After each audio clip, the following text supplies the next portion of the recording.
Bourse Direct. Bonjour Romain. On a eu un petit coup de mou au moment de l'ouverture à Wall Street. L'ouverture était un peu décevante. Puis là, on gagne à nouveau 0,8% sur le CAC 6561. C'est quand même pas un énorme rebond. C'est pas très impressionnant de voir le marché récupérer 0,8% après la baisse d'hier. Est-ce que vous voyez là un éventuel signal de faiblesse que seraient en train d'envoyer éventuellement les investisseurs à travers cet assez maigre rebond, on va dire? Oui, effectivement, le marché est un peu groggy. On a accéléré à la baisse fortement avec des volumes lourds hier. Il y a évidemment un risque baissier complémentaire maintenant. La dynamique haussière est rompue clairement sur les grands indices mondiaux. On a baissé avec des volumes, 5,4 milliards hier à Paris, c'est pas mal. Et puis on a aussi un élément nouveau, c'est de la pression baissière sur la spéculation, donc sur le futur CAC 40. Dans l'accélération baissière d'hier, on a vu l'ouverture de 8000 contrats futurs supplémentaires. C'était pas le cas depuis l'échéance des marchés dérivés du 17 septembre. Il y avait toujours destruction d'intérêt. Là, 8000 contrats en une séance, c'est que les vendeurs sont là, ils attaquent, ils prennent la main. Alors, c'est pas énorme, mais c'est à prendre en compte. On n'avait pas vu ça depuis fin août, début septembre, une attaque, une pression baissière comme ça. Donc, il y a quelque chose qui se passe.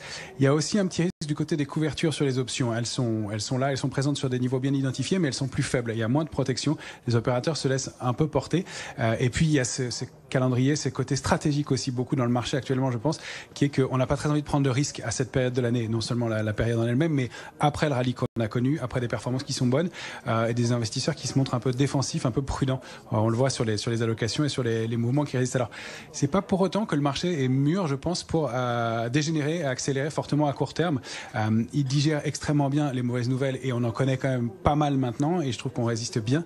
Il y a quand même de la couverture sur les portefeuilles, c'est ce que je vous disais, ça c'est la contrepartie le pendant du niveau de couverture. 6600, 550, 600, il y a une zone de couverture bien identifiée. En dessous, c'est 6350, 6400 à Paris. Et puis après, c'est pas grand chose avant 6000, 6200. Donc des niveaux qui sont bien identifiés par les opérateurs. Et puis il y a du cash disponible, on le sait, on l'entend. Il y a un consensus acheteur sur repli et il y a de nouveaux entrants sur le marché. Donc et puis aussi des opportunités qui se créent. On l'a vu sur des secteurs en retard. Et puis peut-être un semblant de rotation qui se met en place. Et puis il y a des structures graphiques qui laissent à penser aussi que le marché est bien juste en train de consolider. Si on regarde le S&P 500 par exemple, on est dans une structure en biseau baissier. C'est une structure de consolidation simplement, une petite baisse, une pause dans la tendance.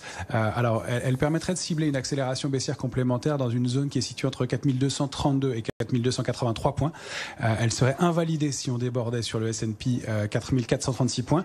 Et pour l'instant, on évolue dans un petit trading range qui est 4372, 4436, donc cette borne haute du biseau. Donc, il y a ce risque d'accélération complémentaire de l'ordre de 2% par rapport au cours de clôture de la veille sur les indices. Sur le Nasdaq, c'est un peu pareil. 14 774, on rebondit dessus aujourd'hui. Là, le niveau d'invalidation, il est beaucoup plus loin, c'est 15 270. L'alerte, on la place un tout petit peu en dessous, 14 594. Sur le CAC, eh bien, on est baissier en intraday sous 5 682. On est baissier à court terme sous 6 645 et on est baissier à moyen terme sous 6 732. Il faudrait vraiment refranchir ce niveau-là et s'installer au-dessus pendant plusieurs clôtures pour pouvoir invalider.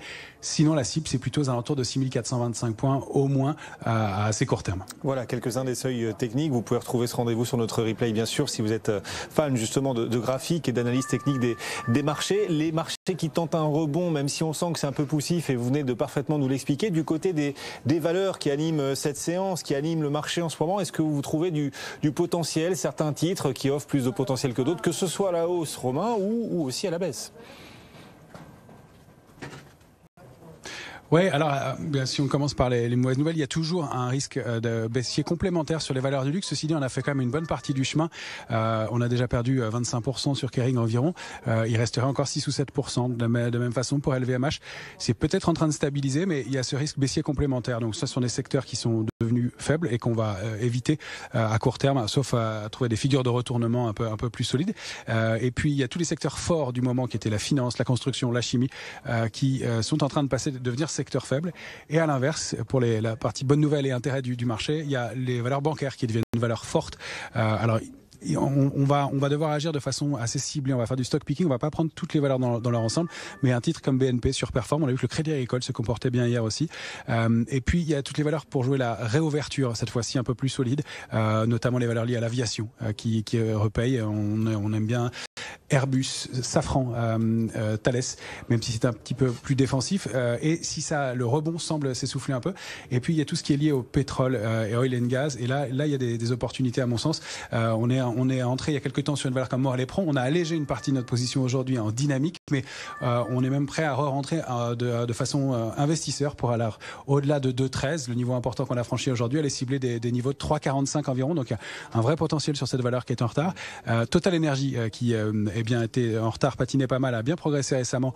Au-delà de 41,60, on pourrait aller viser des extensions jusqu'à 49,40.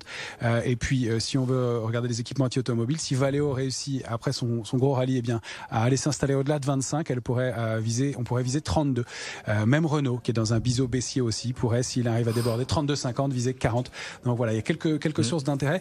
C'est à confirmer tout ça, et ça reste un peu poussif comme vous le disiez. Donc on est méfiant, on y va par petites touches. Il n'y a pas d'urgence à payer. On préférera 2% de repli complémentaire, ou alors le débordement de ces niveaux techniques que je vous ai donnés précédemment. Merci Romain. Romain Daubry avec nous depuis la cellule Info d'Experts de Bourse Direct. Aujourd'hui, les quelques actifs à fort potentiel pour la suite et les repères techniques à avoir en tête pour les indices, le CAC 40.